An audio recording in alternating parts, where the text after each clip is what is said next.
Samajwadi party के मुखिया और उत्तर प्रदेश की विधानसभा में विपक्ष के नेता अखिलेश यादव ने श्रीलंका में पनपे आर्थिक संकट पर अपनी प्रतिक्रिया दी और केंद्र सरकार पर निशाना साधा है। उन्होंने पत्रकारों से बात करते हुए कई मुद्दों पर अपनी राय व्यक्त की है। अखिलेश ने श्रीलंका से लेकर बुलडोजर, मस्जिद विवाद और आजम खान पर भी अपनी बात रखी। उन्होंने अपनी बात रखते हुए कहा कि श्रीलंका जैसे हालात भारत में भी हैं अगर सरकार राशन देना बंद कर दे तो। उन्होंने कहा कि सरकार अगर राशन देना बंद कर दे तो भारत में भी श्रीलंका जैसे हालात पैदा हो सकते हैं, क्योंकि देश में रोजगार ही नहीं है। देश में इन दिनों लाउड स्पीकर और बुलडोजर का मुद्दा मीडिया में छाया हुआ है। खासकर उत्तर प्रदेश में जब से मुख्यमंत्री योगी आदित्यनाथ की सरकार बनी तभी से कई जगहों पर बुलडोजर चला और मुद्दा बन गया। इसके बाद देश के अन्य राज्यों में भी बुलडोजर वाली कार्रवाई देखने को मिली है।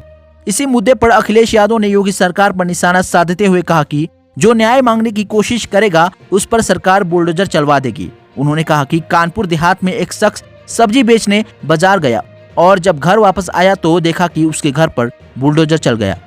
उत्तर प्रदेश में ज्ञानवापी मस्जिद को लेकर चर्चाएं जोरों पर है, तो वहीं ताजमहल में तहखाने को लेकर भी चर्चा हो रही है। एसपी मुखिया अखिलेश यादव ने मस्जिद विवाद पर बोलते हुए कहा कि बीजेपी अच्छी तरह से जानती है कि किस विवाद को स्पॉन्सर करना है और किन लोगों की आर्थिक मदद करनी है, किसके खिलाफ नफरत पैदा करनी है। उन्होंने कहा कि कुछ लोग समाज में खाई पैदा करना चाहते हैं।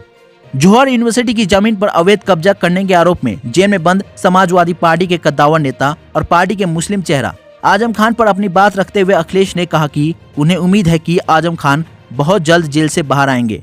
उन्होंने आगे कहा कि सरकार का इतना दबाव है कि वह बाहर नहीं आ पाए। उन्होंने यूपी सरकार पर आरोप लगाते हुए कहा कि जब से उत्तर प्रदेश में बीजेपी की सरकार बनी है तब से बीजेपी के खिलाफ बोलने वालों को जेल में डाल दिया जाता है। बीजेपी के खिलाफ बोलने वाले राजनीतिक लोगों पर गलत ढंग से मुकदमे लगा दिए जाते हैं और उन्हें जेल में बंद कर दिया जाता है।